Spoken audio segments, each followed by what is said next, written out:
You're a little late, so.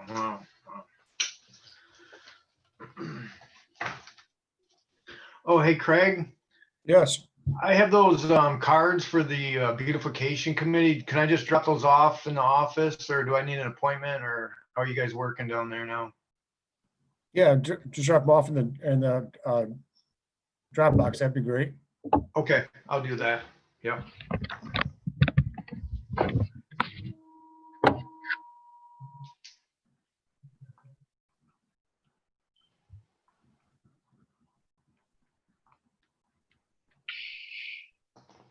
Scott, you're still muted before roll call.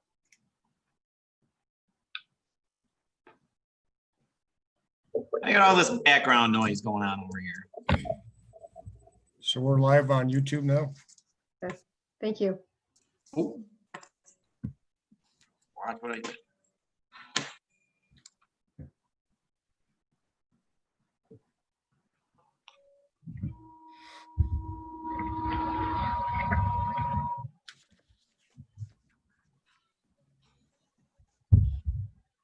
We're missing Tim. Yes.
Oh, there we get Brooke.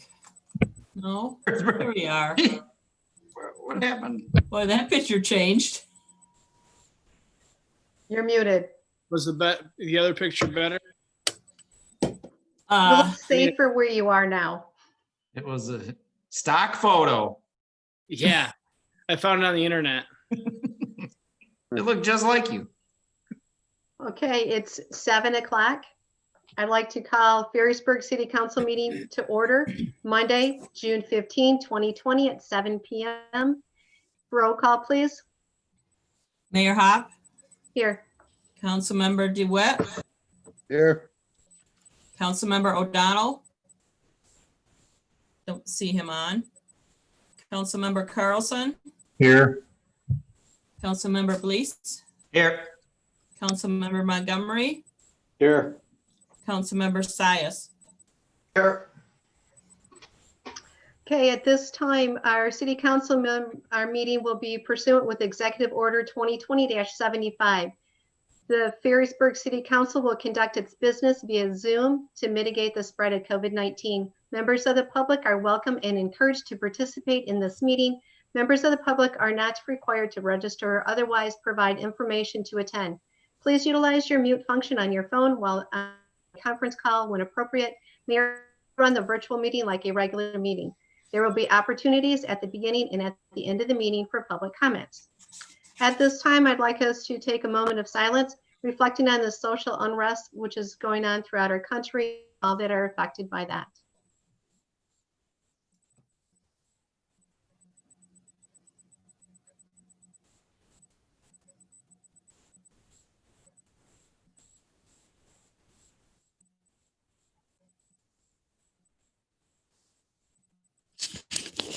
Thank you.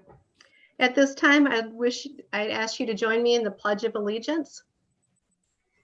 I pledge allegiance to the flag of the United States of America and to the republic for which it stands, one nation, under God, indivisible, With with liberty and justice for all. all. Thank you. Before we move into public comments, I would like to ask City Council to add an item to the agenda today, be the Park Place Circle Drainage District. That would become item 7A1.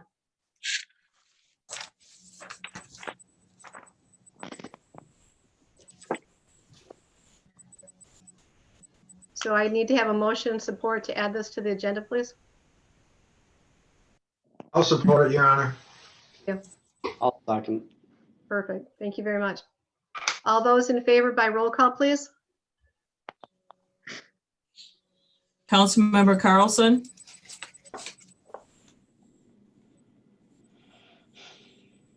Councilmember Carlson, Yes. Councilmember Blees, Yes. Councilmember Montgomery, Yes. Councilmember O'Donnell, He's still muted.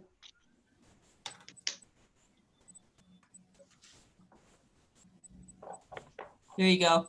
Okay. Yes. Councilmember DeWitt, Yes. Councilmember Sias. Yes. Thank you. Okay, moving down to item 5 on the agenda, public comments. This time on the agenda is for any citizens to direct brief comments or questions to the city council. Time for public comments will when an agenda item is discussed. Comment or question, please raise your hand to be recognized by the mayor. After being recognized by the mayor, please stand and give your name and address for the record. Proceed with your comments or questions. Please limit your comments to 3 minutes. Looking at our attendings, we have 12. I have one hand that was raised. And let me go back. That was Mr. Raymond. You're unmuted so you can speak.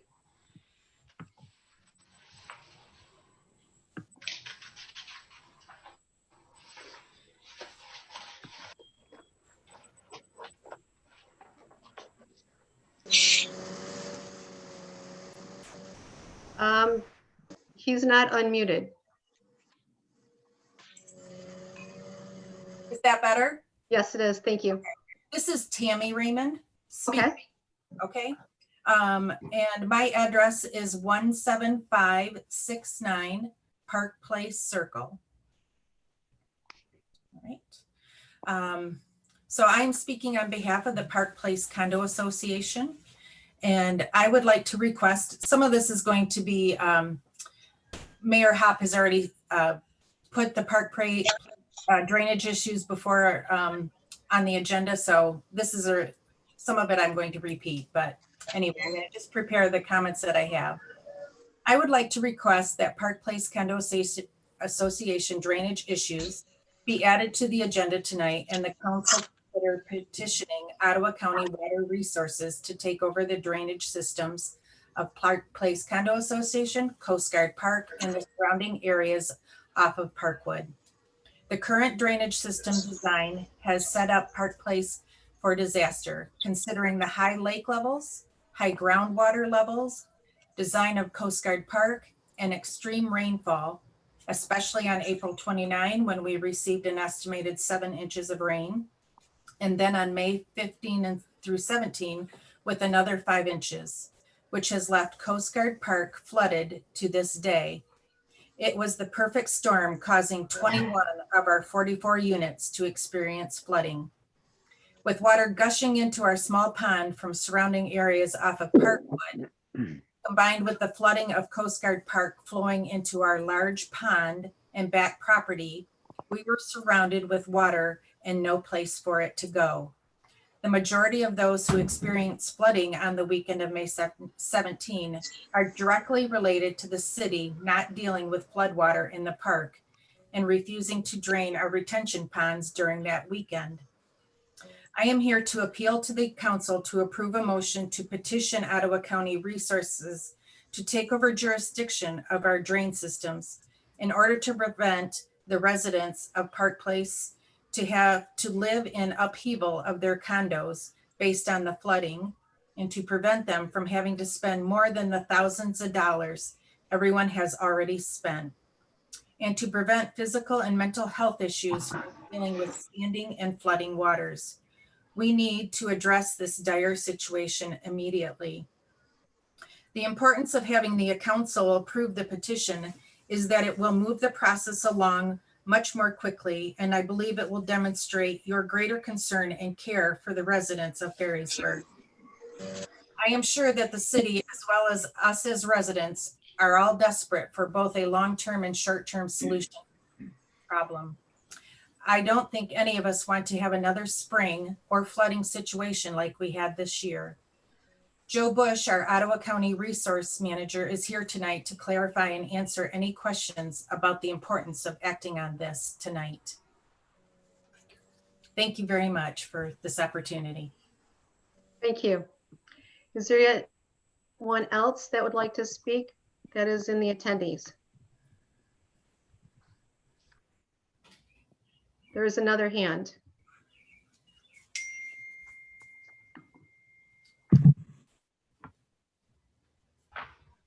So the bronze, Brandy or Calvin? Bruin, yes. Am I unmuted? Yeah, yes, you are. Please speak.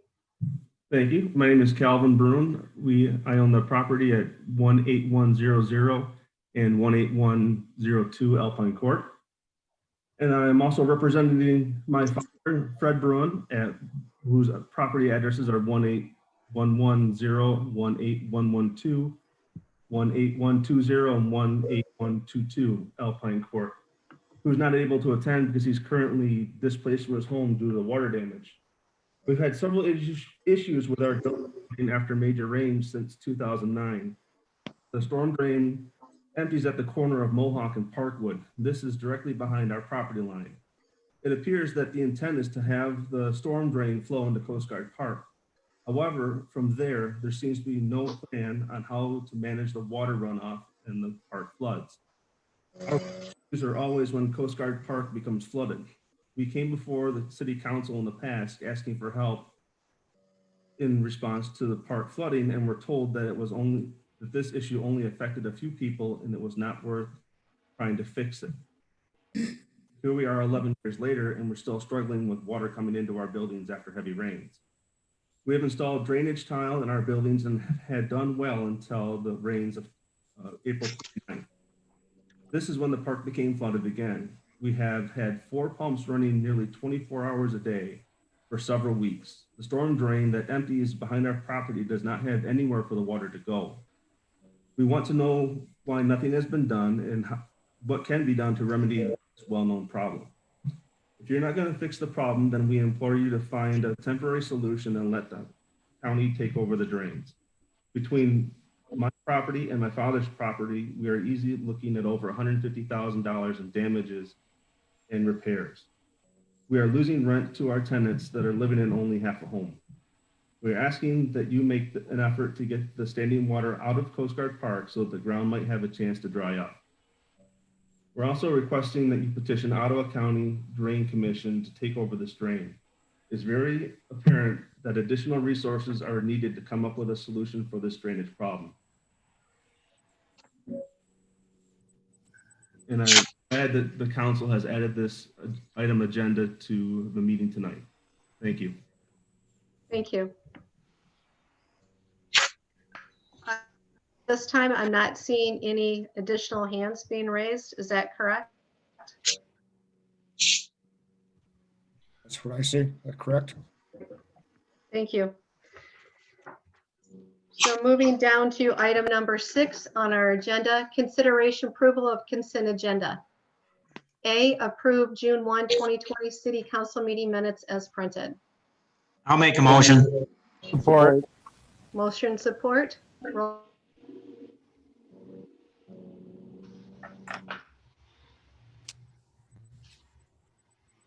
Councilmember Sias, Support. Councilmember Carlson, Yes. Councilmember Blease, Yes. Councilmember Montgomery, Yes. Councilmember O'Donnell, Yes. Councilmember DeWitt, Yes. Mayor Hop, Yes, motion passed. thank you.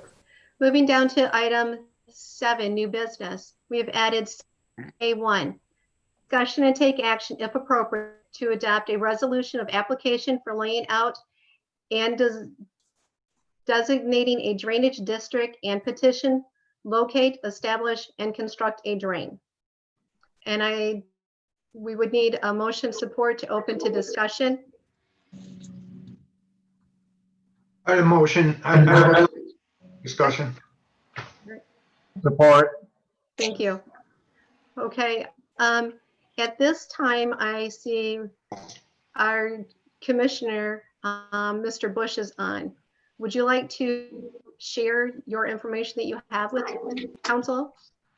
Yeah, I guess I'll go ahead and start with taking any questions. So I appreciate giving me the time and opportunity to talk to council tonight, and you, Mayor, and Craig.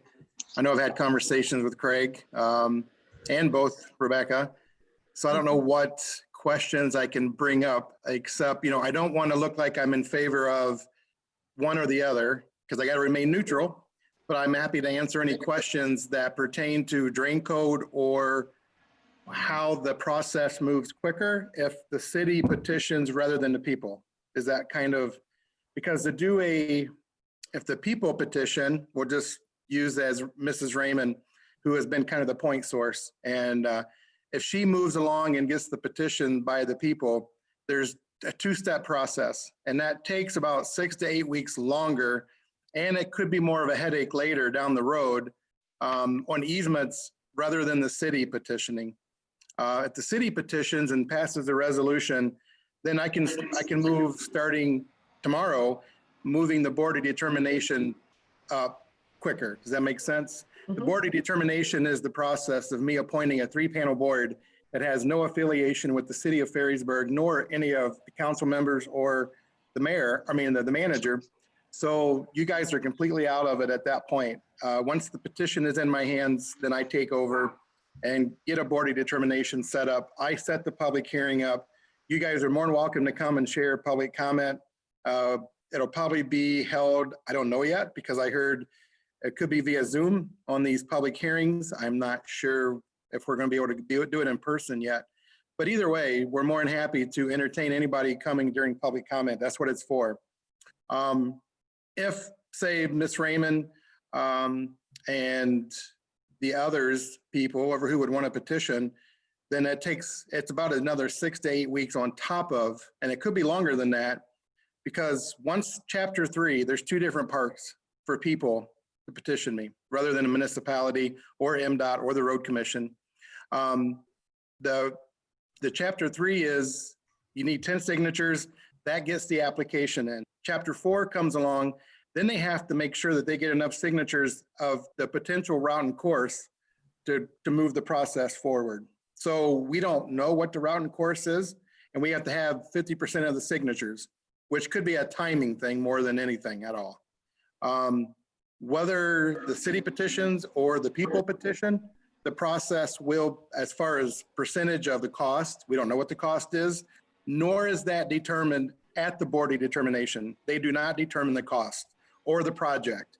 That just pretty much says, look, Joe, we're giving you the authority to move forward per drain code. That's all the petitioning process does. It doesn't set a rate that the city pays, nor does it set a percentage on what the people are paying, nor does it set what the project is. We don't know what that is yet. So I'm more than happy to answer any questions. I think, Scott, you might have one. I thought I saw your hand raised, but I'm more than happy to, but I'm more than happy to entertain any questions or help explain the process a little smoother. But again, I'm either way. I'm not trying to say I'm in favor of one or the other, but I can tell you based on experience, when the city or township or road commission petitions, it speeds it along. What I would like to do, if it was me, and this is just my opinion, I'm hoping to get something out to bid maybe late fall, early fall, in order to get something maybe in before next spring. Because I think these new high waters could be a thing of a new normal for a few years. It's not going to go away anytime quickly. And the weather patterns that we've seen in the last month, the month of May for sure, has been challenging. So I don't want to take that away. Timing is going to be important. The bidding process, we get better bids in late fall for winter work. But again, it's totally up to the city council and what you guys would like to see. It doesn't really matter to me. I'll just do the process. Thank Your you. Honor. Yes, Councilmember Carlson. Yes, thank you. I guess the question I have is, I just got this email at 10:46 today about a flow chart about municipality moving on something versus the property owner moving on something. Correct. That's just what Mr. Bush exactly- explained. What are we talking about doing? And who's paying? Mr. Bush, I kind of Do you missed the wanna last of respond? it. What did he say? What are we and doing? who's that I missed? affected? One more time. Well, the flow chart, this is Councilman Carlson again. The flow chart that Craig had sent us gave us a choice of municipality acting on something or the property owners acting on something. Could you bring us up to speed exactly as to what it is you're talking about doing? Because I haven't even had time to review this. It was sent to me this morning. What is it that you're talking about doing, and who's going to be paying for it? Well, so right now, the water concern is really kind of under the city's jurisdiction in a way. It's kind of it's what we call an orphan drain. In order for me as the Water Resources Commissioner or Drain Commissioner to do something, I need a petition. That is state law. Because I have no jurisdiction, I have no easements in there, I have no affiliation with anything in there as far as drainage goes. So in order for me to put it under the jurisdiction of the county as far as one of our drains, because I have over 1,000 of these things, this is what we do every day. So the petitioning process is the start of trying to establish it based on the board of determination. And then that's all the petition is. The petition is starting the process. And I can't hold a board of determination without a petition. And who's going to pay for it? It would be the residents along with the city. And some of Spring Lake Township is in the new drain district, which is up in kind of up by Alpine Court, some of Swift Villages. That northern half of city of Ferrisburg, southern half of Spring Lake Township is in the drain district. So Spring Lake Township will be responsible for some of the cost, and the residents in Spring Lake Township, the residents of the city of Ferrisburg. And if MDOT had any highway, they would be. If the railroad had any railroad, they don't, but if they did, they would be responsible. And then the city of Ferrisburg themselves will have a percentage. So the city is not on the hook for the whole thing. Typically, what I usually do with all the petitions, usually we set a kind of a 25% health and benefit to the city. So usually the city or township is 25% of the cost. And that's just flat out across the board. And so we do assess based on benefit, contribution, and the better health and welfare of the city or township or whoever who's petitioning. So whether the city petitions or whether the people petition, it's going to be probably a 25%. And that's a typical standard percent. Hopefully that makes sense. Your Honor, Yes, Councilmember DeWitt. I have a question for Joe. Is there any kind of idea what kind of number we're looking at here? Well, talking to Steve from Moore and Bridging in the past, because that's who I've been trying to get some numbers from. I mean, it could be $500,000, but it depends on easements, depends on the route and course, and depends on where we can go to get to Grand River. What we want to do is get to Grand River. Are we going to go through, I want to say Marathon, but it's not Marathon. It's the other Brett? petroleum or going by the trailer park. So it depends on which route we take and how many easements we need and how many we actually get without costing an arm and leg. But I've heard somewhere in the neighborhood around $500,000 maybe to get there, because you're going to have to use pumps for the elevations. I think pumps are about the only way we're going to get it there. So what you're saying is it'd be $500,000 for total project, Yeah, and the city would be on the hook for 20 to 30% roughly? I would say, yeah, roughly. And that's Okay. just, don't take those numbers to heart because I'm just getting into this since May. So, and I'm just talking to Steve and he just threw some numbers. I don't know how solid those are.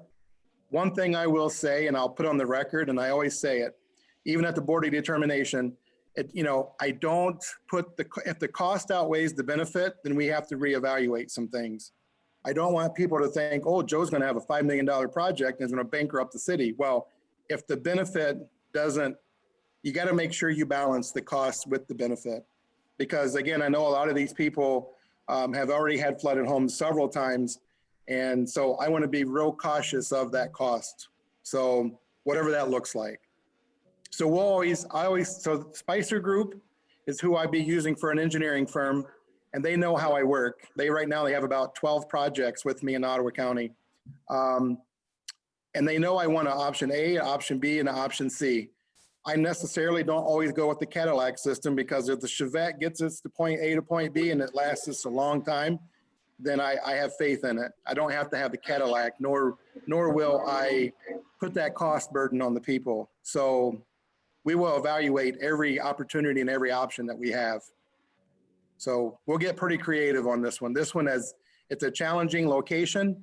The outlet might be a little challenging, but again, we pumped and we got the water. When I say we did for a while together, but the city still has been pumping and it's working. I think we have opportunity. I think some of the infrastructure is already in place. I think we can get a lot of our easements. I think we can help out the other gentleman who spoke earlier. We just need an outlet for the water. Right now, it just basically sits back there. Okay. John? I know that Mr. Grote,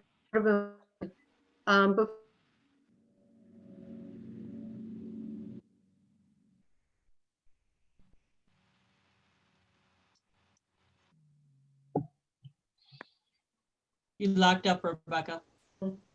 nope, he's moving now. You Mr. were.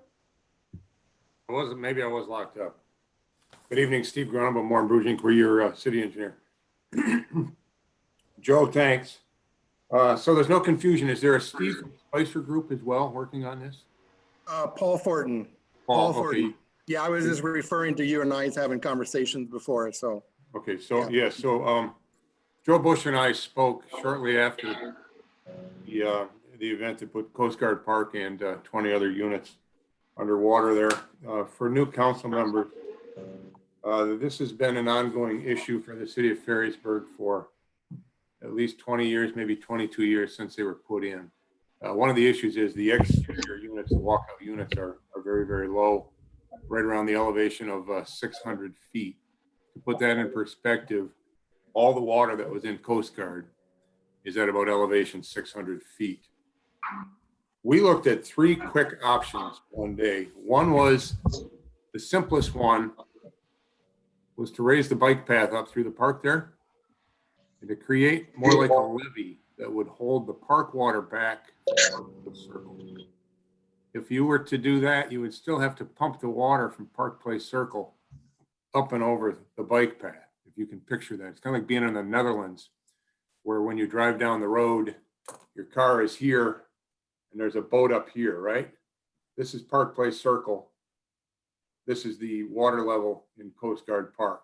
You got a bike path in here serving as the levee. You would still need to pump the water from here over to there, if that makes sense. That's by far the cheapest option, I believe. I also think it is bound for failure because you're relying on a pump to pump the water out. Joe, correct me with anything that I'm saying that's not correct here. A second option is to put a drain in Coast Guard Park, put a gravity line up to the Grand River. It's going to be a deep piece of pipe. You got to cut through the dunes. It's going to need lots of easements from lots of people. It's about 2,000 feet away, I believe. That option, the first option could be anywhere from $500 to $1 million. Very, very round numbers. The second option, putting a drain in the ground to drain Coast Guard Park and the surrounding areas and keep the water down, it'll work, but it's deep storm sewer. And you could be looking at $3 million for that option right there. Again, very, very rough numbers. A third option would be put in a pumping station. City's got lots of them around town.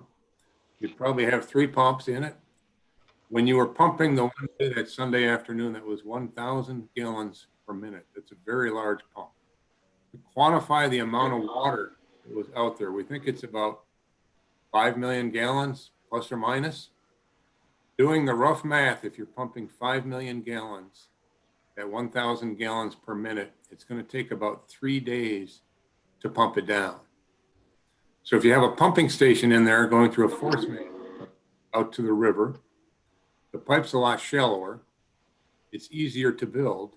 It'll work, but you need to have some monstrous pumps in there, probably 3 of them the size that you were pumping out with the one day.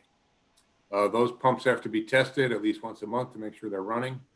You probably want a standby generator with them as well, because when the power goes out, which is when it rains real heavy, that's when the power goes out, you would have no power to those pumps. So 5 million, 3 million, 1 million.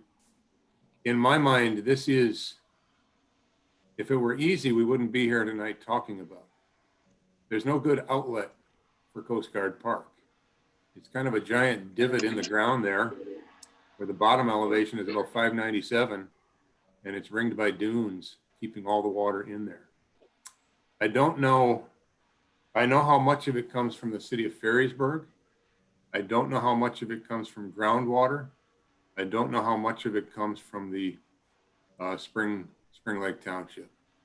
But it is, Joe, it's no easy task. I don't think it's an easy task at all. Get rid of that water, even if we had all the easements. It can be done.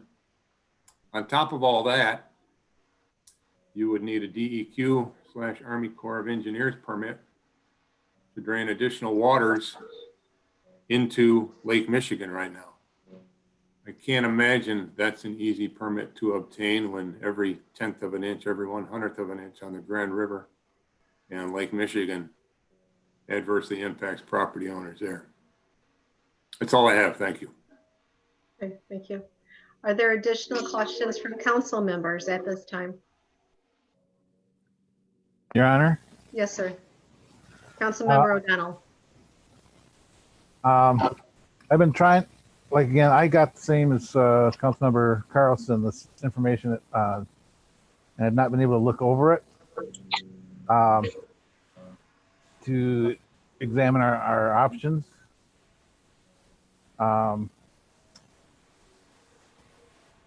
So I'm kind of hesitant to move with this resolution at this time, because it still looks like we have options to look at, other than going with the Drain Commission. My question is, how would the city overall benefit from going with this resolution, having that as a Drain Commission, the Drain Commission take over? Mr. Bush, it's yours. Well, I guess when it rains, I get the calls and the city doesn't. And it becomes no more responsibility of the city. I guess that's the benefit. I mean, and it's totally up to city. I mean, if you guys don't want to, I mean, the people are going to petition regardless. The benefit is it's another drain under my jurisdiction, which is not like I'm on a power trip where I like a lot of drains because I got enough work. Trust me. I got 70 hours a week every week for the last 8 years. So it's not like I'm looking for work, but it's part of my job being an elected official to give the opportunity to the city or township or municipality the opportunity to actually have another county drain and put it under the jurisdiction of the Water Resources Commissioner instead of the city trying to maintain a problem that's been there for a long time. That's the benefit. But again, if the city council doesn't feel, I got a pretty good feeling that people are going to petition, we're going to be right back to where we are. Just it'll take a little bit longer, time-wise. Mr. Grodman? One other thing that would benefit the city here, and I think it goes both ways. You could share some of the costs with Spring Lake Township. The Drain Commissioner has the authority to do that. I don't believe City Commission has the authority to do that. The flip side of that is he would likely include some upstream property owners in the assessment role to share in the cost of $1 million, $3 million, or $5 million. And some of the upstream property owners might say, we were there first. It doesn't impact us. We built in 1990. Park Place Circle built in 1997 or 98. You could share more with the township, but they also may include more from the city. That's my take on it. And you're right, Steve. There comes the accountability and then be able to assess the people who are benefiting. I can only assess people based on the benefit and contribution. And if people are benefiting from the new drain or contributing to the new drain, then I have the ability to do that. That's where the petition comes in. That's where all these public hearings come in, the day of review, bidding. There's so many things, the drain code by law that that gives me the opportunity to help move things forward. But again, it's not like I'm out looking for work, but I'm more than happy to, as your elected official. I got the whole county. So my jurisdiction doesn't stop at townships. I got the whole Ottawa. So I'm just here to help and be a service to the city of Ferrisburg and to your constituents. That's all I'm here for. Thank you. Additional questions or comments from council before we go to the public? I have a question. Oh, go ahead. I just have a quick question about the flow chart you sent us. I agree that the residents are probably going to file either way. On your flow chart, it says if filed by the municipality, that's all red. And if filed by the property owners, that's green. Is there a benefit to filing by the property owners, or is that just the color choice? I think that was my chief deputy did that. So this afternoon, or this morning, whenever he did it, but it was just a color choice. Okay, so there's no benefit. There's no benefit we get by the property owners filing? No. Okay. Just timing. It's all about timing. Sure. And we can get it done a lot faster if we file, right? Correct. One thing about setting a board of determination, Steve probably knows this, it's a challenge to get a 3-panel board to actually do these public hearings in the summer. So if I set a date, like I got about 10 of them right now that I'm sitting on, petitions from other municipalities, preferably Spring Lake Township. I got like 4 or 5 of them and sitting on that I got to hold public hearings on just since the month of May. I think Holland Township, I have another 5, probably sitting on about another 3 from Grand Haven Township. So these are all the rain events, but you know, really the only benefit is timing in order for me to get a board of determination set up. Once that happens, which the board could reject it and say, Joe, we don't deem it necessary, or they could say, yeah, I see a necessity to be a county drain system. And then there's a time frame after that happens, another 10 days to appeal it. So people could appeal the board of determination. But all us voting on the resolution does is gets it to your office faster. That's basically what it does. So by us voting yes, is there any risk that we would be taking? There's no risk because the people are going to petition from what I hear. I mean, they're ready. Yep. It's just a matter of, all it is just timing. I agree. Because the board of determination is what really sets the stage as far as what happens next. That 3-panel board could say, yeah, Joe, we're going to make a motion. We support moving forward with a project, or they could say, no, we don't see it being a necessity. So that's totally up to the board, the 3-panel board that I picked, not city council. Yep. Okay. I have a question. Joe, if we decide to go ahead with this petition, then we'll be responsible for engineering studies and going forward with that. So there will be some cost coming to us from this if we do go ahead with this petition, correct? Is that only if the board of determination determines it necessary, yes. Okay. So anything from now till the board of determination, no. But again, we're liable for that cost, whether we voted in or they sign a petition. Either way, if your board deems it necessary, we're paying it. Potentially, yeah. But I don't do a lot of spending money up front because Right, I don't want to have a big engineering cost go into the board of determination and then they go, no, Joe, and then I'm stuck with engineering costs. So I won't do that. They usually spend about $1,500 just to do the preliminary. I'm sure he's going to be talking to Steve. Steve has a wealth of knowledge and we want to make sure we capture that from Steve moving forward. But we won't have a big cost before the board of determination, just because that board could say no. And I'm not going to be leaving you guys hanging with a $30,000 engineering cost. That's not fair. And that's why drain code is set the way it is with petitioning for that reason.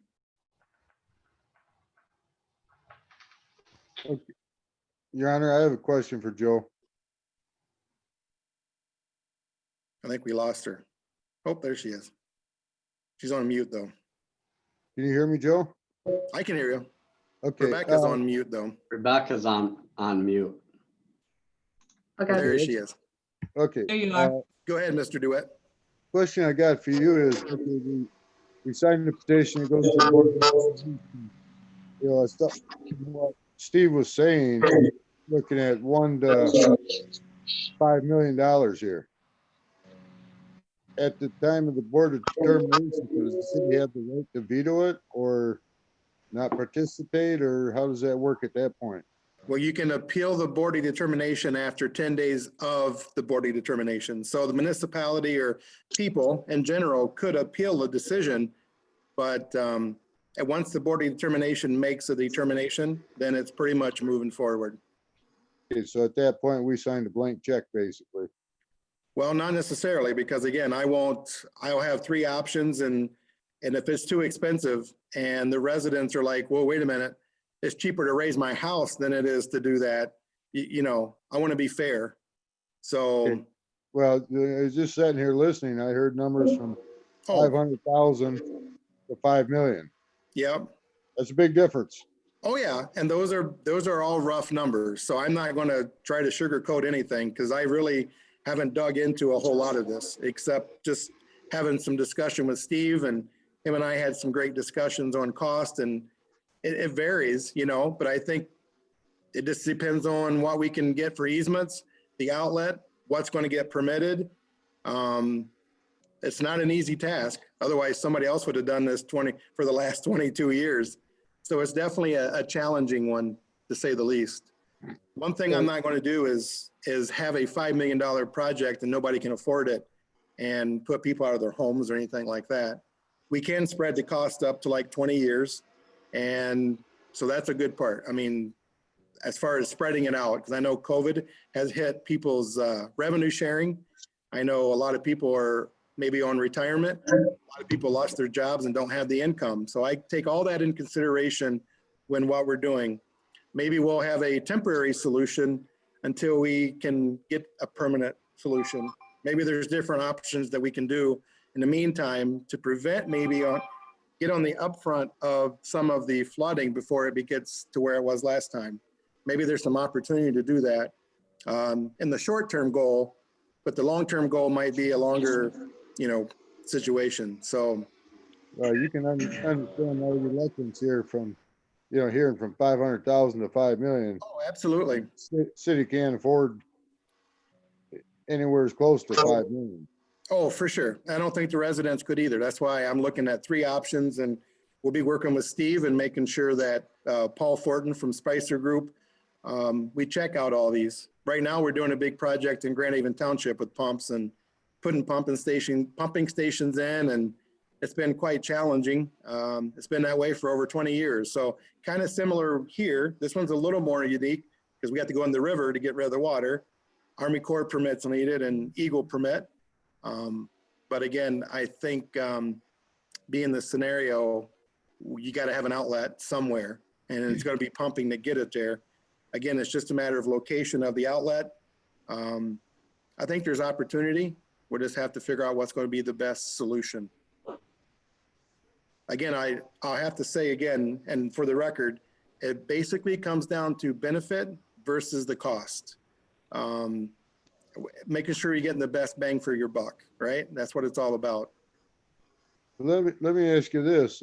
Ottawa Dunes is right there. Yeah. They butt the trailer park. I would think it would be easier getting easement across that than private property.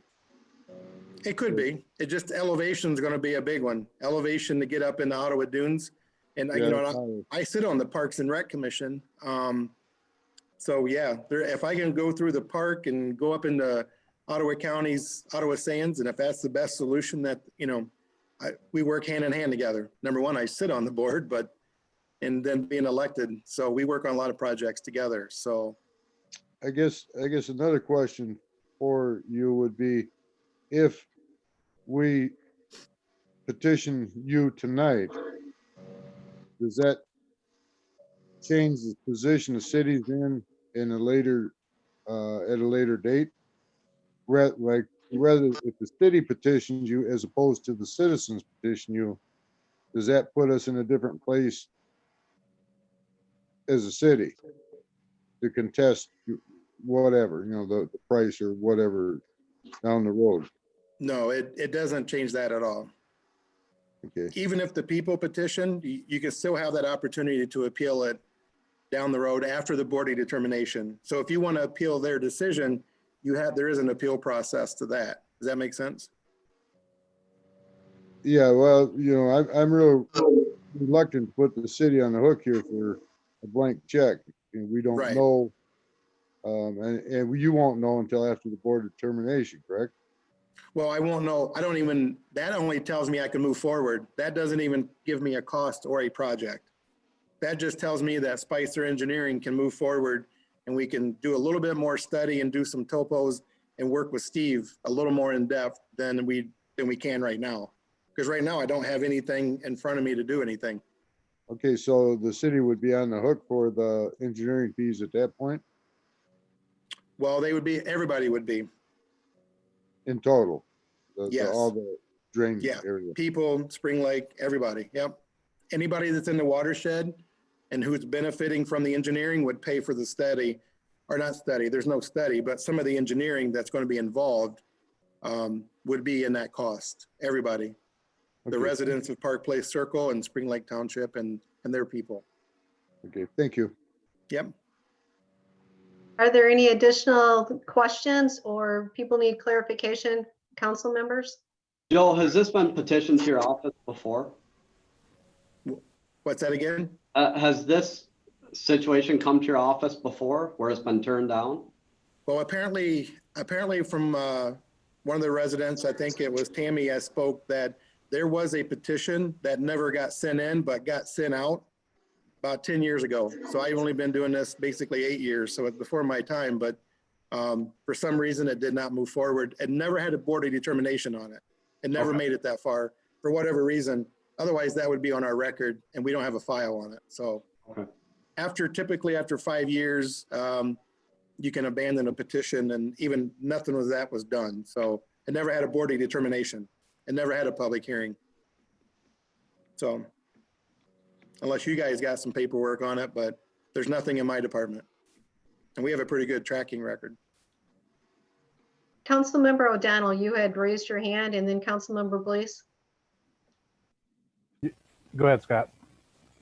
Okay, thanks. It's really kind of a question for Brooke, our city attorney. What's your opinion on this? If we move forward for the petition, do you see any issues that we would have? Thanks, Scott. I think you guys have kind of hit on all the questions. And I think Commissioner Bush has pretty much said you're going to get this petition no matter what, based upon the residents. I guess your only risk is you petition and the residents never petitioned. You take a chance that they never would, but it sounds like they're going to move forward with it. So you're in the same position. You're just advanced a little bit of time.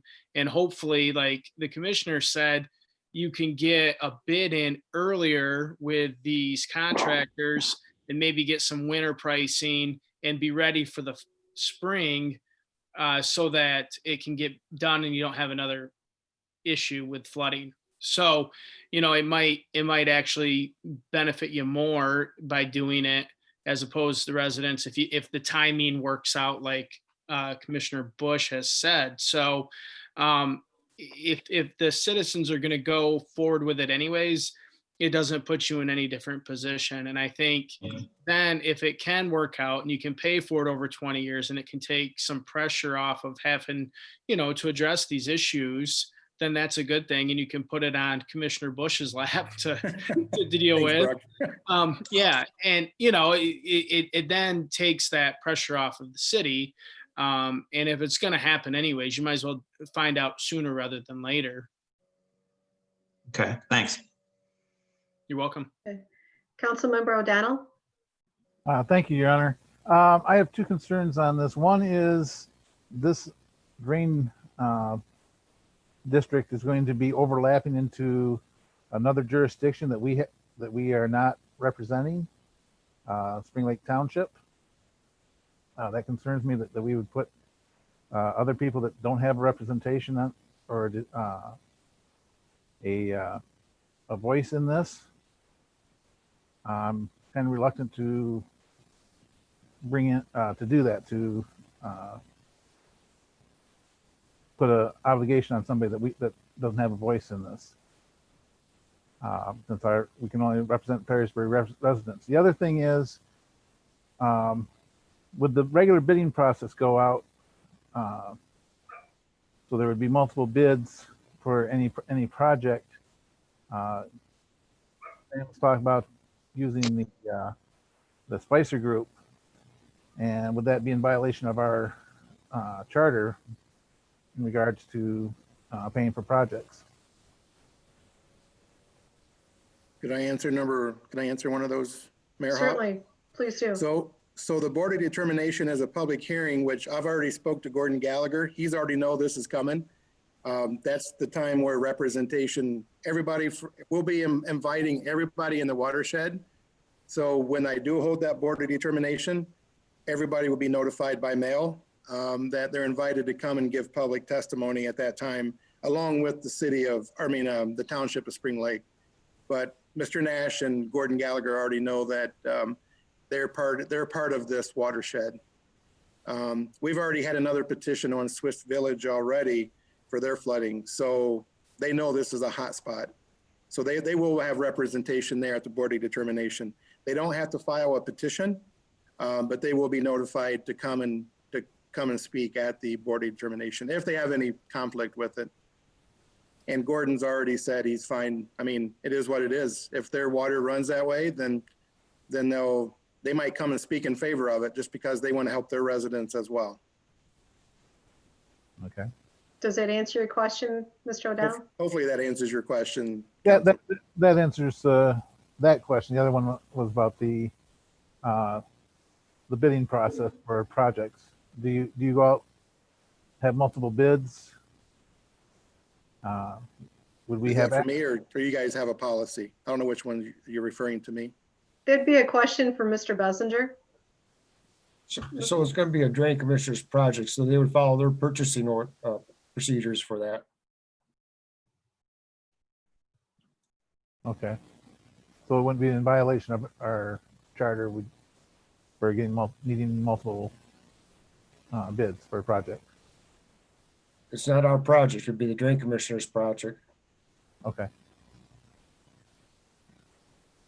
Your I Honor. got a Yes, Mr. Carlson. Yeah, I live in South Holiday Hills on Hiawatha, and I'm not aware of any flooding issues here, but I'm probably in the drain portion of it where our water is draining downwards and affecting those residents. How are the residents in this area sold on the fact, how do you sell them on the fact that they're gonna have to pay for some of this? Well, is that for me, Mayor Hop? Yes, please. Oh, okay. So to end up, again, to be able to assess, you have to have a contribution or benefit. And the people who usually sit up on the hill are the first ones that say, wait a minute, I don't have a flooding problem. This doesn't include me. But the problem is people's water runs downhill, and the people on the top of the hill, actually water that runs down goes into the people's water who is sitting at the bottom. So that's kind of, and then when we do an assessment, this is down the road, but when we do an assessment, we do it by factors. And number one is the closest to the project usually is a higher factor. Soil types is another factor. Acreage is another factor. So we put all these factors into a software that we have package, and then that's how we come up with the assessment. So people's water says, oh, well, my water runs right in the ground, but when the ground's frozen, it runs downhill and becomes somebody else's problem at some point. And it takes that big storm to prove that, which we've had lately. And so that's how you the people in Spring Lake Township, definitely their water does contribute to the issues down here. I think Steve would agree from an engineering point, he's got enough engineering study on this thing that people up in Swiss Village or Alpine Court, their water does make its way down this area eventually. Does that answer your question, Council? Thank you. Okay. Any Yeah. other, Yeah, I got a quick question for Craig. sure. Craig, can the city afford, can the city financially swing this if we have to? Because our assessment, you know, if it's $1 million, you're talking, what, 250,000? Well, we have, like Commissioner Bush has indicated, we have 20 years to pay it over, so it would have to be something that's included in the budget every year. You're the money man. Can we afford it or not? You know, it depends on what the cost is. We don't know the cost, but if we get assess something and we have to pay it, we'll have to put it in the budget.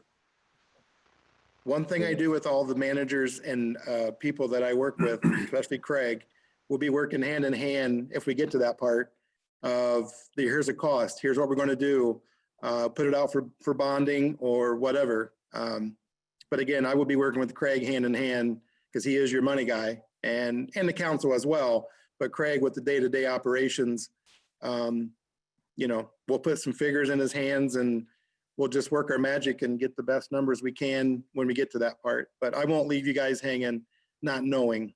You guys will be fully aware of, hey, here's what we're looking at. Here's a cost. Here's our A, B, and C options. You know, again, we're hoping to use Steve for a lot of that knowledge, and institutional knowledge is going to be important. Keep the cost down on the front end so we can do more on the back end of the construction phase. So. Okay. Before we go to a vote on this, I know that there's a participant that has his hand raised. Mr. Mavasser, would you like to speak? You've been unmuted, sir.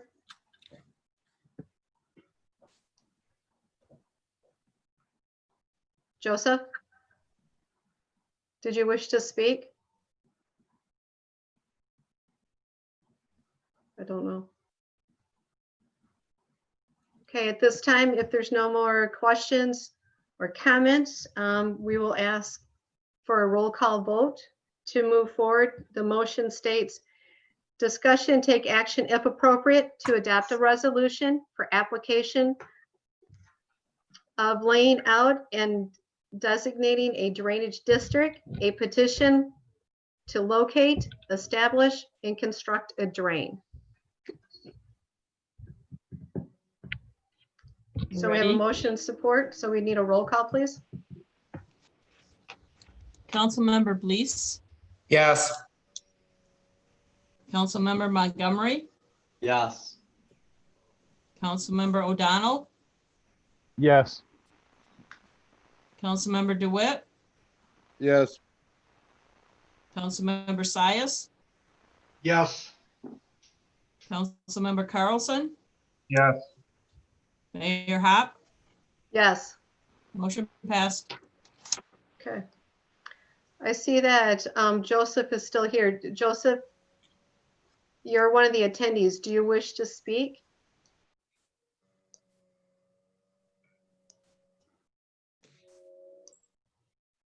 Okay, hearing none. Okay, thank you. We'll move down to, thank you for everyone that participated with us, Mr. Grodboom and Mr. Bush. Thank you very much. Appreciate thank your you, insight Council. into this. My Absolutely. pleasure. Thanks for listening to me. Thanks, Okay. Mayor. Thanks, Council. Thanks, Craig. We'll stay in touch, and thanks again for your attorney's words, and thanks for everybody's time tonight. Thank you. Well, thank you. You. Thanks a lot.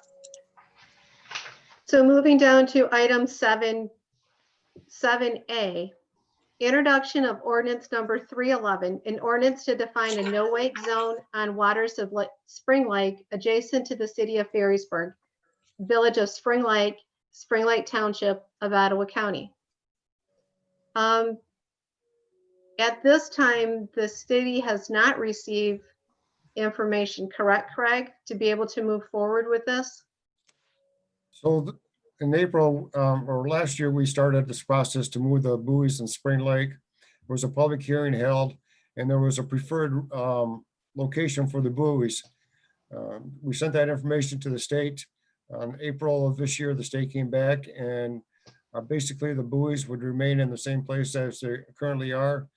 The one difference would be that one buoy by Vice Landing would be moved about 200 feet to the south, and all buoy locations would be have GPS coordinates.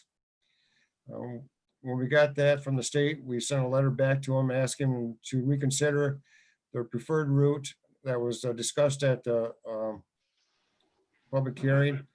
We did not hear back, so we put this on the agenda for tonight. We had 60 days to respond.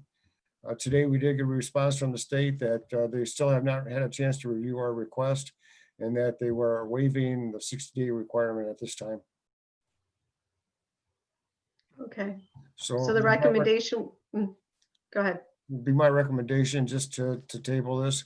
We don't know what the state's going to come back with, and probably another month, probably. Okay.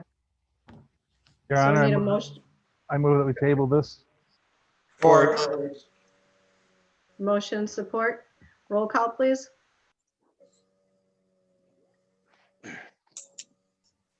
Councilmember Montgomery, He's muted. Councilmember Montgomery. Is that a yes? Yep. Councilmember O'Donnell, Yes. Councilmember DeWitt, Yes. Councilmember Sias, Yes. Councilmember Carlson, Yes. Councilmember Blease, Yes. Mayor Hop, Yes, tabled. thank you. Moving down to item number 7C, discussion take action if appropriate to approve a quote from Falcon Asphalt Repair Equipment for $26,352.46 for a hat patcher, which was a request from the DPW supervisor. Your Honor, I'd make a motion we accept the bid for Falcon Asphalt Repair for $26,352.46. Support. Motion support. Any further discussion regarding this purchase? Okay, hearing none. All those in favor by roll call, please. Councilmember O'Donnell, Yes. Councilmember DeWitt, Yes. Councilmember Sias, Yes. Councilmember Carlson, Yes. Councilmember Blease, Yes. Councilmember Montgomery, Yes. Mayor Hop, Yes. motion passed. Thank you. Moving down to item 7D. Approve the mayor's appointment to the following persons to the several boards and commissions. Before we move forward, I would like to remove at this point for further discussion, the Planning Commission and also the Board of Review. So I would accept a motion for the remaining appointments as stated. So moved. Support. Motion support. Any further discussion? So we're only voting for Recreation Committee and Beautification Committee? And the construction, correct, at this point. Construction Board of Appeals too. That is on 7E. Your Honor, Yes. is there going to be some change or something? I would just, or we have a motion support. I can discuss this at this point before we go to a vote for 7D regarding the regarding the Planning Commission.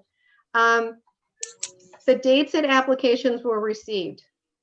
Ms. Tuggles was received December 16, 2019. Ken Katz was received June 5, 2020. The Planning Commission meeting was held on 6/2/2020.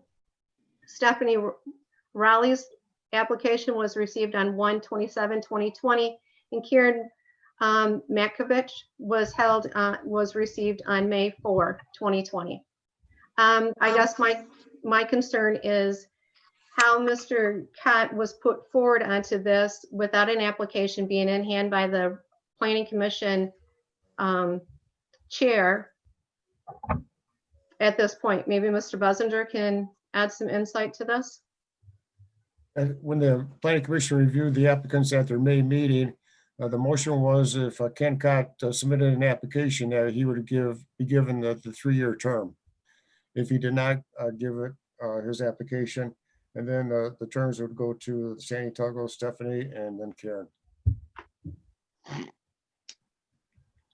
Have people been placed in positions like this prior to applications being received?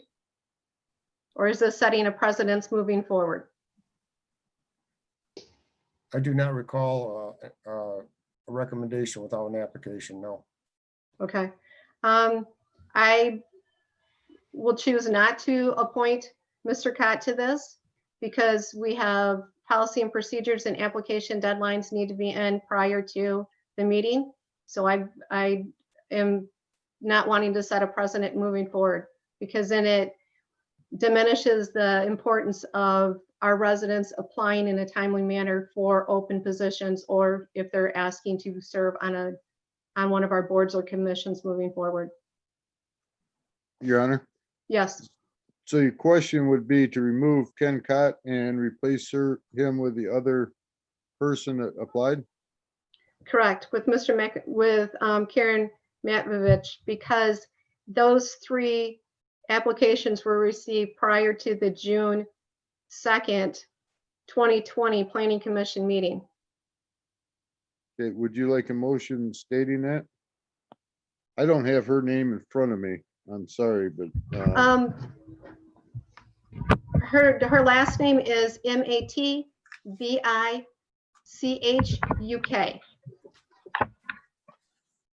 Makovic? Correct. Okay, so should I amend my motion to approve the Rec Commission, the Beautification Commission, and the Planning Commission with Ms. Makovic on there instead of Ken Cott? Would that be the motion you're looking for? Well, yes, but Ms. Makovich would be filling in the 1 year, because at the May Planning Commission meeting, that's what they discussed, is that she would fill in for the 1-year term. Ms. Raleigh would fill in for the 3-year term, as well as Ms. Tuggle would fill in for the 3-year term. Does that make Okay. sense? Yes, I'll make that motion if that's what you wish. Okay, thank you. I have a little issue with Miss Raleigh filling in on the planning commission. I think she's a great asset to the city, but she's been on recreation commission and I think she's been at half a meeting since I've been on the board. So I'm concerned if her job will and other commitments will allow her to be active on this, because she's not very active since I've been on the recreation committee. Okay, that's a concern. I know she did participate and spoke with the commission at the May meeting, because I had reviewed that May meeting with the planning commission. I know that she spearheaded and did a lot of the work, seeking grants and that on the Recreation Commission for the playground build.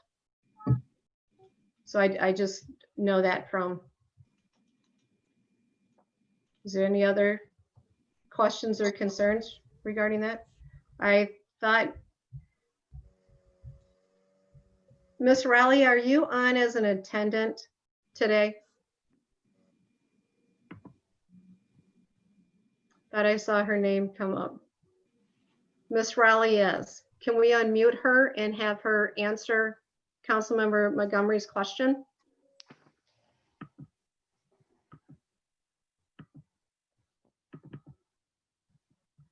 I'm not able to unmute her.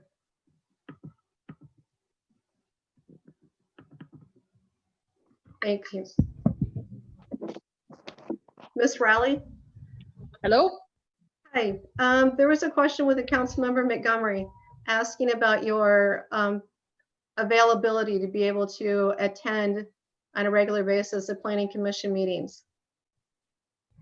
Yeah, I would be able to attend. I do have, I've had discussions with my employer Yes, I have missed a couple of Recreation Commission meetings, but I have also been following those meetings, and I would to attend both, actually. Both will be meeting on Thursdays according to the schedule right now, and my personal schedule will allow me to attend both Recreation and Planning Commission meetings on a go-forward basis because they're both residing on a, or sitting on a Thursday. Okay. Mr. Montgomery, are you satisfied with that response?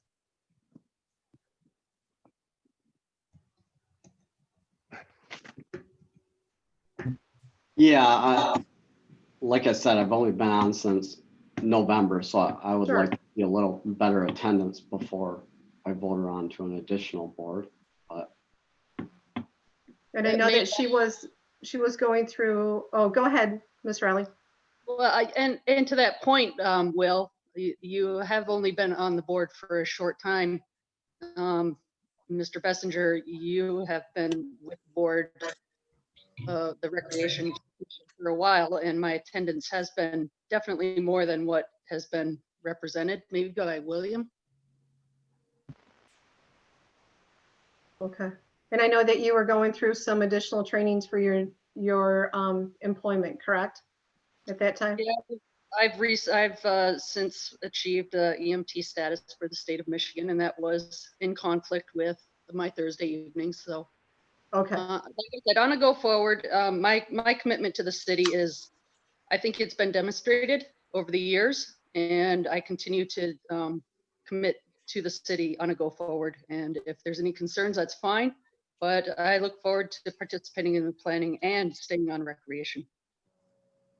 Okay, thank you. Yes, this council member, please. Yeah, I would just make a comment that when I was on the Recreation Committee, Steph was able to attend quite a few of the Recreation Committee meetings. So I don't have an issue with that. She did present in person when we were at the Planning Committee meeting a few months back. And she said she would be able to attend the Planning Committee meetings on Thursday nights at 7 p.m. Okay. Any other further discussion regarding the Planning Commission appointments, Recreation Commission appointment, and Beautification Commission appointment? Your Honor, Yes, sir. thank you for your clarifications of my questions so we can move forward with this. Oh, on just which appointments we were looking at? Yes, Okay. So then it would be the Planning Commission would be Ms. Tuggle, would be, her term would expire July 1, 2023. Ms. Rowley's would expire July 1, 2023. Ms. Markovich would expire July 1, 2021. It was only a 1 year. And then the other two would remain as is. So at this time, roll call, please.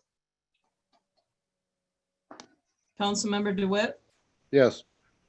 Councilmember Sias, Yes. Councilmember Carlson, yes, Councilmember Blease, Yes. Councilmember Montgomery, yes, Councilmember O'Donnell, Yes. Mayor Hop. Yes. Yeah, motion passed. Thank you. Moving down to 7E. Approve the appointment of the following persons to the several boards and commissions. Construction Board of Appeals, Pat Twa, William Smith. Coast Guard Festival Committee, Terry Grodemat. I'll make a motion. Support. Okay, motion support. Further discussion? Hearing none, roll call, please. Councilmember Sias, Yes. Councilmember Carlson, yes, Councilmember Blease, Yes. Councilmember Montgomery, yes, Councilmember O'Donnell, Yes. Councilmember DeWitt, Yes. Mayor Hop. Yes. Motion passed. Thank you. Moving down to 7F. Approve the appointment of for the Border Review. The alternate member now would be Charles Frutig because Ms. Markovic has gone to the Planning Commission. And that would be, his term would expire January 1, 2024. I would make that motion. Support. Motion support, further discussion? Hearing none. Roll call, please. Councilmember Sias, Yes. Councilmember DeWitt, Yes. Councilmember O'Donnell, Yes. Councilmember Montgomery, Yes. Councilmember Blease, Yes. Councilmember Carlson, Yes. Mayor Hop, Yes. motion passed. Thank you. Moving down to discussion and take action to approve the 2019-2020 budget amendment. Mr. Bessinger? Katie is going to present this. She got the slideshow she wants to, will do. Go ahead, Katie. Okay. Yeah, let me just pull it up really quick. All right. So as you guys may know, the state every year requires us to go through the budget and make amendments to the various funds. If there's going to be like maybe an overexpense in one area or such. And so these are the proposed amendments to the various areas. So when we begin looking at the general fund, and you guys can stop me for any questions you may have, just let me know. So how these charts read is that the first two columns are the, just like the name of the budget category department or whatever, and the associated code with it for the Uniform Chart of Accords.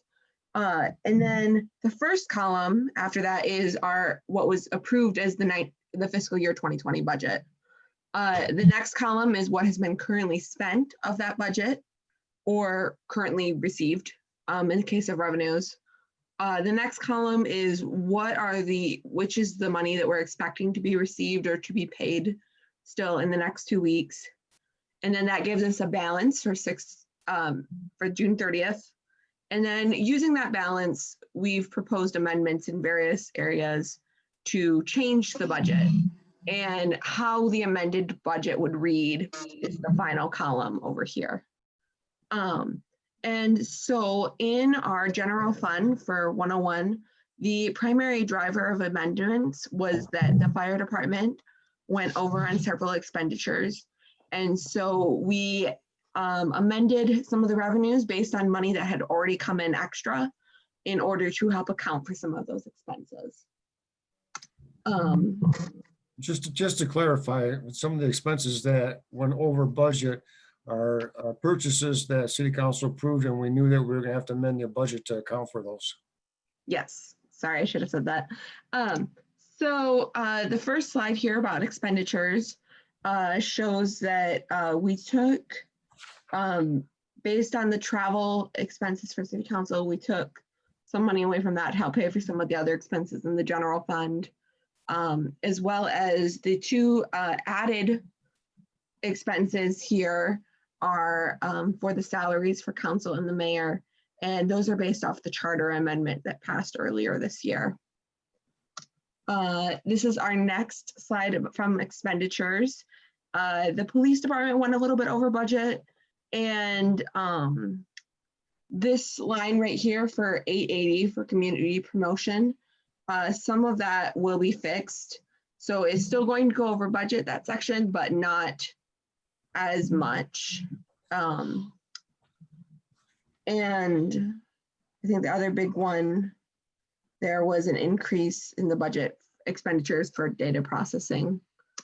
And then here is our fire department, like I mentioned. So there's the $50,000 that we proposed to increase the fire department's equipment budget by to help cover some of those unexpected costs. And like I said, that we're just kind of making amendments to help balance out these things. And here's the Parks and Recreation. And so what it comes down to really is that In the expenditures, we're proposing, when you account for everything that we didn't spend and everything that we did spend, we're proposing an increase in about $35,000 to the expenditure budget.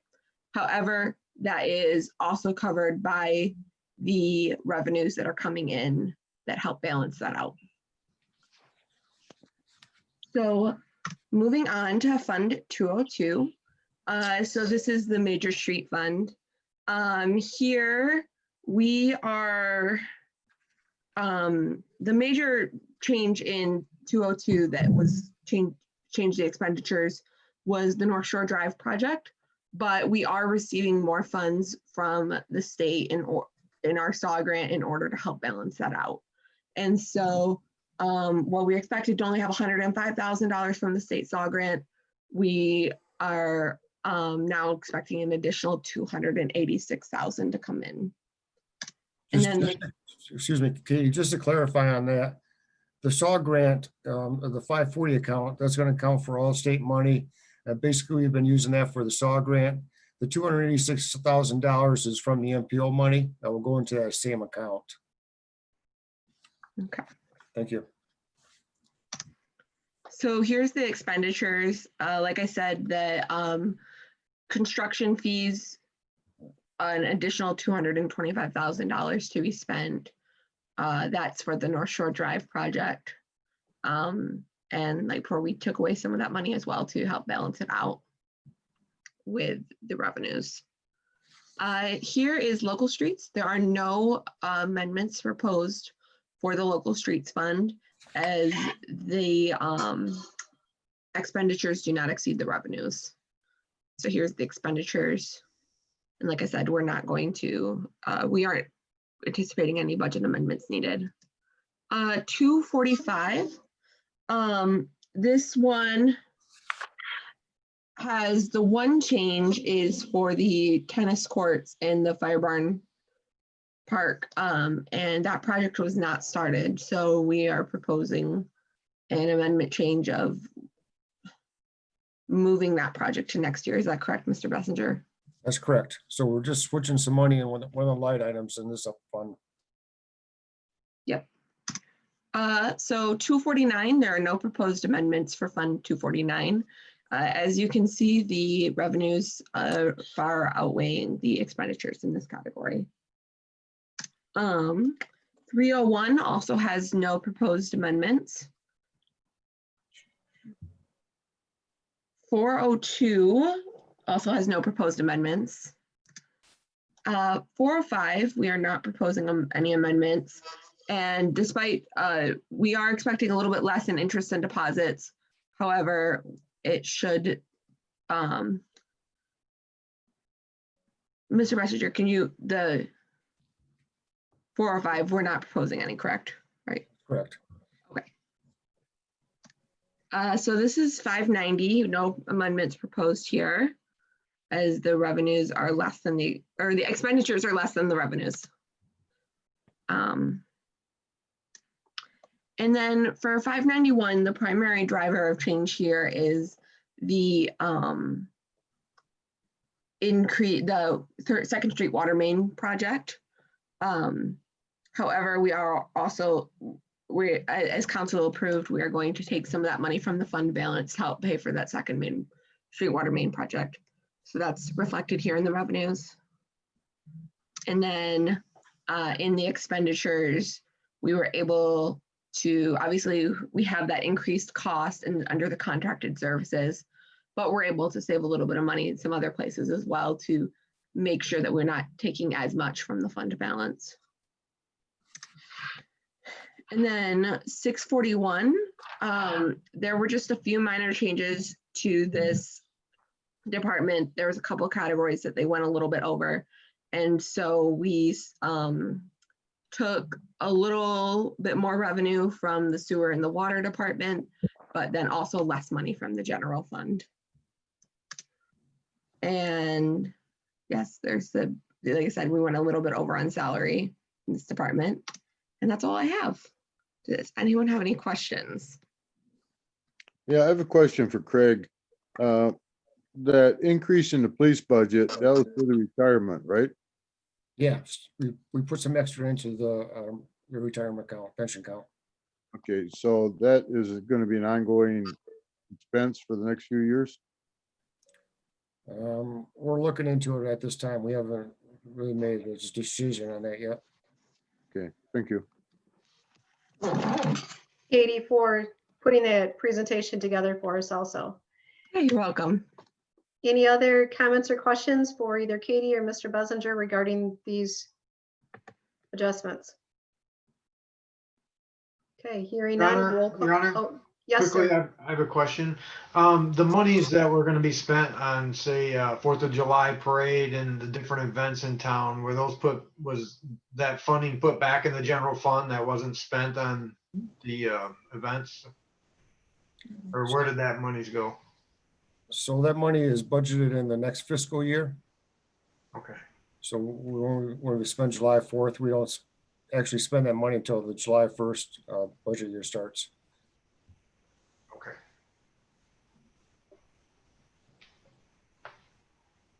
Any other questions or comments? Okay, hearing none. Roll call, please. Councilmember Blease, Yes. Councilmember Carlson, Yes. Councilmember Sias, Yes, Councilmember O'Donnell, Yes. Councilmember DeWitt, Yes, Councilmember Montgomery, Yes. Mayor Hop, Yes, motion passed. thank you. Moving down to 7H, the work session for the meeting policy. In our packet, Mr. Budgeter provided us with a short overview. So is there additional information, Craig, to add to this that you have? If there's, yeah, we've got a draft in your packet, and if there's any changes or other things you'd like to see, let us know. I think the big question is going to be how city council wants to, when they meet in person, where they feel comfortable with the seating arrangements for city council. You know, do we do social distancing, or do we put some plexiglass up between each chair? You know, if we're gonna do social distancing, we're gonna have to get someone in here to do some work on our microphones and cabling. We can put some plexiglass up. I'm not sure if city council's comfortable with that, but that room is also used for the planning commission and the zoning board of appeals. The room across the hall is used for the other committees. I think we'll have to maybe do some individual desk, or, you know, spread the desk out in that meeting room. It shouldn't be such a problem because we don't have to deal with the microphones, but the planning commission, zoning board, and city council, the microphones are something we got to consider and how to arrange those. If the plexiglass is utilized to separate out each section, then that would not affect the microphone or any other electronics involved in the council room, correct? Right, you would have to have a plexiglass between each chair, so it would be like your own little cubicle. And, you know, the chairs sit back a little bit from the desk, so do you extend the plexiglass out to where typically a person has their chair sitting? How high do you want the plexiglass? Have you heard from other local municipalities on what their plan of action may be, like Grand Haven or the village? Nothing in the area. The governor's order for allowing virtual meetings extends until June 30th. We're not sure if she's going to extend that. Most of the communities around here are doing virtual meetings at this time. Some communities I've seen have indicated that they have enough room in the council room to do the social distancing. Some communities have even gone so far as to go outside when they have a council meeting. But if we do something like that, then the microphones are, you know, are not available. Right, exactly. Does anyone on council have some thoughts, ideas regarding this? I'll do whatever you want. I don't care.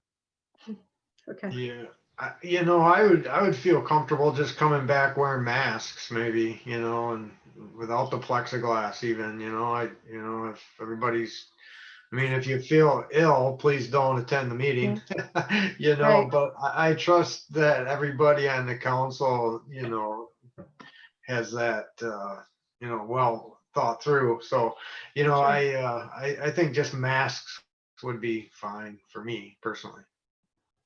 Your Honor, Yes, sir. yeah, I would agree totally with Jerry. If those that feel led to wear a mask, wear a mask. We certainly could take non-contact temperature of everybody when they walk in the room if you wanted. But masks are optional and personal choice. Okay. While we're discussing this, does council want to cancel the July 6th council meeting?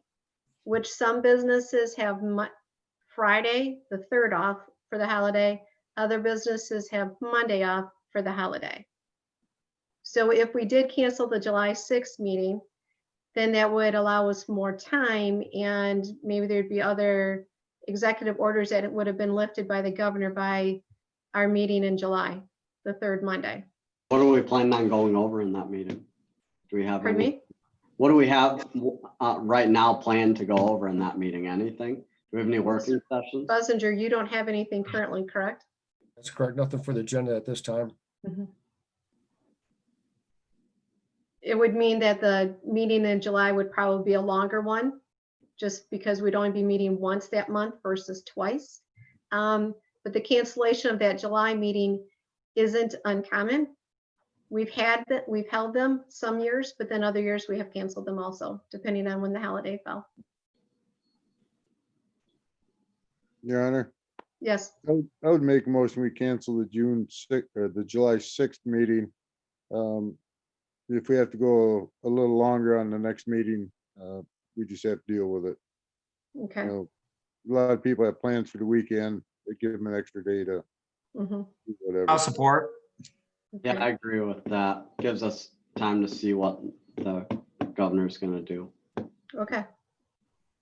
So there's a motion support for canceling the July 6th council meeting. Any other further discussion or comments?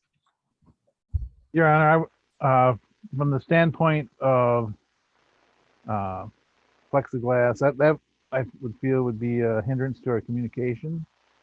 Okay, And from a medical standpoint, I don't see any problem with us just coming in wearing masks. It's not that big. It's not that big a deal. So I would go with the leaving our communications and feeds and stuff as is. And okay, I also support the cancellation of the July 6th meeting. okay. Councilmember Carlson? I see you light up. I don't know if you had a comment to say? No, no additional comment. This is Oh, okay. Barton. I'm sorry. Good old animals. Okay, so there's motion support. Roll call, please. Councilmember Montgomery,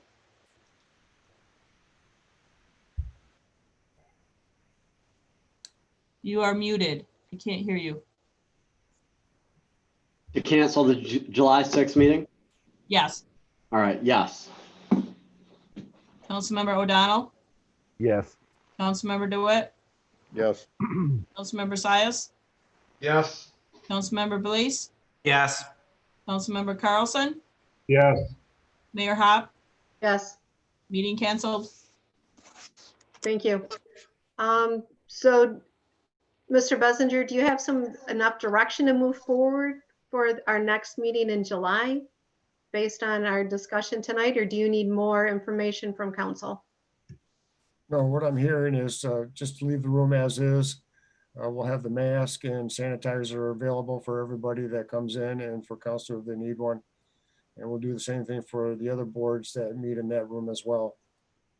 When in keeping the physical distancing of the public when they come in, would it be advantageous for them to utilize the door furthest away from the dais? The one closer to the drinking fountain in the back of the room, keeping that front door closed? So the goal would probably be to have both doors propped open so we don't have to have people open and shut the doors. Okay, You know, unless you put a sign on the one door as, for council members only, and then the other one, public could use the other door. We could do something like that. okay. Just a thought. So now the question comes, if the governor extends the virtual order, are you comfortable doing Zoom meetings in the future or? Yeah. I would, I'm real I would tired of support Zoom. continuing with Zoom meetings if need be. Okay. Looks like Mr. DeWitt is, and so is No, Mr. I'm not. Montgomery. I'd rather get back together. Oh, I can hear better. I have trouble right. with Zoom. And Yeah, Mr. Grotebu is like, no, we got to be in person. yeah. I'd rather go back to in person. I think a lot of places do. So, okay. Well, with that being done, we'll move down Can the to, record show that me and Councilmember DeWitt agree? Once, yes. just once. Oh, Ms. Yeah. Wieringa, can you please put that in the minutes? yeah. First time for everything. Thank you. Okay, moving down to item number 8, public comments. Is there any participants with a Roger hand up? Jonas has his hand up. Okay. You want to unmute him so he can speak? Oh, Looks like he's still muted. I'm clicking my unmute. Am I unmuted now? Yes. Okay, got it. Thank you for allowing me to say a few words. I meant to unmute before and raise my hand, but I missed it when you were discussing the Planning Commission. I just wanted, I'd give you a little background on that. And you made your decision. I'm good with that. I'm good to live with it. But Ken Kotz was a reappointment, and Ken's been on the Planning Commission for a number of years. He was on the original commission back when we had the tax incremental authority for the Pine Street corridor improvement program. But anyway, so that was a reappointment. He kind of made his decision at the last minute that he was going to do it again. He'd been dealing with some health issues. So that's how that came to be, that last thing there, because we're comfortable. This is the first time that we've had all male members for a number of years. We're going to have 3 female members, and I'm all in favor of that, of course. So I think that's going to be great. I'm impressed with all 3 ladies, and they're going to make a fine contribution. But I did just want to throw that in there on Ken Kotz's behalf, that he's been a great Planning Commission member over the years, and we're going to miss him. So Sure. thanks. That's it. Okay, thank you. Any other public comments from anyone? No? Okay. Mayor? Yes, there is one hand up, I do see. Is that the one with Brandy and Kel? and Kelvin? Yes, they're unmuted if they'd like to speak. Yes, I was just wondering, is there going to be any temporary solution or any temporary measures to help with the flooding issues in Coast Guard Park? Are you going to run a pump out of there at all, or can anything be done for a temporary issue? Mr. Buzzinger, would you have direction on that? In talking to the Public Works Department, it's hard to get a pump in there because it's just groundwater, and really it's hard to pump something like that out. We're watching it to make sure that trying to prevent the flow going backwards into the Park Place Circle Pond. And so the word I got today was it seems like the park is starting to dry out a little bit. But we'll keep monitoring it. Okay. Is that enough Can I comment to that? information? Pardon me? Can I make a comment to that? Sure. Yeah, we've been watching that as well in the water level in Coast Guard Park, and it is not drying up. There's still water on most of the basketball courts. The tennis courts are entirely flooded. Most of the parking lot in that circle area is flooded. The beach volleyball court is flooded. So it is not drying up, and it's been several weeks now since that May rainstorm. So around 2 to 3 weeks, but it's just not drying up on its own. There's so much water back there. That's based off from mostly groundwater. That just the high groundwater level, Mr. Buzzinger? Is that what? Yes, it's high groundwater out there. We'll look into it tomorrow. We'll see if there's something we can do. Because I've received some concerns too about the dog park being still is flooded and it's very limited in use also, so. Okay, Thank you. thank you, sir, for speaking up. Craig, I got a question real quick. Where are we pumping that water to when we pump it out of the Coast Guard Park? Do we just pump it into the ponds at parks or condos? Or where are we pumping it? We have not pumped any water out of Coast Guard Park. Oh, okay. I thought we had to pump.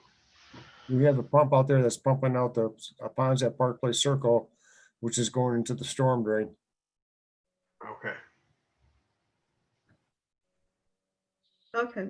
Any other comments or questions before we move on to reports? Yeah, no, okay. So Mr. Bessinger, any report? No report? Okay. We'll start with council members. And I see Councilmember Blues is first on my list. Okay, the MPO Policy Committee meeting for the month of June has been canceled. They said they probably will not meet in July, but they're planning on meeting in August for sure. So that's Okay. the update on that MPO Policy Committee. Okay. Thank you for that update. Councilmember Sias. No beautification committee in July. We're taking the month off. They generally do. It's kind of a slow time for us. So we'll be back in August. So Okay. and we could use some new members. So if anybody out there's listening, you know, and you want to get involved, beautification committee, it's a great way to do it. So thank you. You do a lot for the city. Did you notice the new banners hanging in the city? Yes. The new Thanks. banners are up? Yep. Craig got those up. Good job. Thank you, Craig. Yep. Appreciate that. Councilmember Montgomery, I'm just going across my list. Do you have any comments or questions? I have no updated report today. However, I would like to ask, and I'm not sure if this is something we have to amend in the charter or just something we can do in future meetings. But I would like to see us, as we have board appointees, see us vote individually. We never have that many of them, so it wouldn't take that much more time. Individually per board or per person for each board? Per person. Per person. Okay. Would be something we can consider, Mr. Bessinger, moving forward? Yes, it is. Thank Okay. you. Because this is usually a meeting where we have a larger list of positions to fill. So, Councilmember O'Donnell. Thank you, Your Honor. I've got a couple things. First off, during the flooding event, there was quite a bit of activity from the members of the fire department. Chief Oldtop was able to borrow several hundred feet of hose from Spring Lake Fire Department. So I'd like to thank the Spring Lake Fire Department for their contribution to our emergency, and the firefighters that went out and helped get that hose laid and later on retrieved it. The Transportation Board, the Advisory Board, the MML, there's a Senate Bill 892 reference to personal delivery devices currently before the Senate. And that is something we need to keep an eye on because it's a bill that will eventually take away some of our local control of vehicles on our streets. And one of the things I find I did not like is that it would allow special delivery vehicles to go down our bike paths. Driverless vehicles going down our bike paths, and that is something I would not be real happy with. So if anybody has any input, take a look at that bill and let me know so I can relay it to the advisory board, and we can get this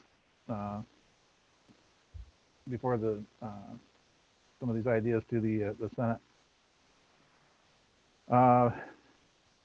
The third thing is there's been a lot of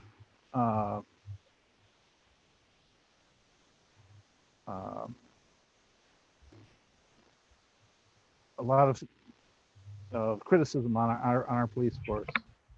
I had to take down my flag of support for the police officers because my wife was afraid of retaliation for showing support. But I'm going to publicly state I support 100% our local law enforcement officers. They do a very good job, and I am putting it on record. I support our local law enforcement. End of report. Thank you. Thank you. Councilmember DeWitt. Yeah, I would like to, amplify that I support the police department too. They do an excellent job under not the best conditions most days. They do a good job. I'm just glad I'm not a cop. End of report. Thank you. Councilmember Carlson. Yeah, Kitchell Lindquist Dunes Preserve Board is meeting tomorrow virtually at 6:30. And there's a link on the city's website for the public to join. Nicole Barron, our intern, has been hard at work. And then also Fred, our present chair, Fred Bryant, has decided not to reapply. And we've got Vice Chair Eric Snyder, who is willing to step up to chair. And we also have Christine Marshall, who's willing to step up as vice chair, so that we can maintain some continuity with all the work we're doing in the KLA students. End of report. Thank you. I just had a couple of things that I have been in contact with an individual who is willing to come in at a future date to present to council. I've participated in his presentations in the past, and they're phenomenal, well-filled informational on equality, equity, and implies bias. And so I believe this is something that we as council need to be well aware of and well adversed with to be able to best represent our residents, our community, business owners, and the visitors that come into our town. So as soon as I get a date set up, I'll confer that with Mr. Bessinger, and we can prepare for that. It would be like during a work session on a Monday night council meeting. So I don't want to pull from somebody's already busy schedule in the summer. So we'll just keep it with one of our Monday night meetings. I continue to be involved with the Ottawa County Emergency Team and worked the COVID testing that was held at West Ottawa High School. Worked alongside with the National Guard. It was well attended the 2 days and tested close to 1,400 people. They had 1,400 tests, and they didn't exceed that amount. So that was pretty good.